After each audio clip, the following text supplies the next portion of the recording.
ए गृहमन्त्री तैँले कारबाही गर्न सक्छस् भने गर। मेरै गाउँको होस् त पनि खास त रेस्पेक्ट गरेर भेना भन्नुपर्ने हो। त्यही पनि त भन्न बाध्य छु आज। साला तोरी काम नगर तैँले है। खास त मलाई पनि गाली गर्नु मन छैन तिमीहरूलाई।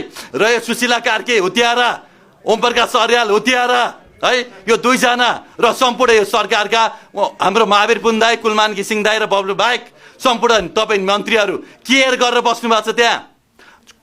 जेनजीको भाइहरूको साथीहरूको कुनमाथि होली खेलेर गएर तपाईँलाई मङ्सिरमा चुनावको चटारो छ। तपाईँलाई काङ्ग्रेस एमाले माओवादी बोलाएर सर्वपक्षीय बैठक राख्न बोलाएको, हामीलाई 10 चोटि वार्ता गरेर मान्दे चुनाव गर भनेर बोलाएको। के को चुनाव हुन्छ? चुनाव हुँदैन, हामी हुन दिँदैनौँ। यो ज्यानमा रगत रहेसम्म, यो मुटुमा अलिकति एक थोपा रगत रहेसम्म नेपालमा भयो भने प्रत्यक्ष कार्यकारीको चुनाव हुन्छ, नभए हुँदैन। हो कि होइन? यहीबाट घोषणा भयो।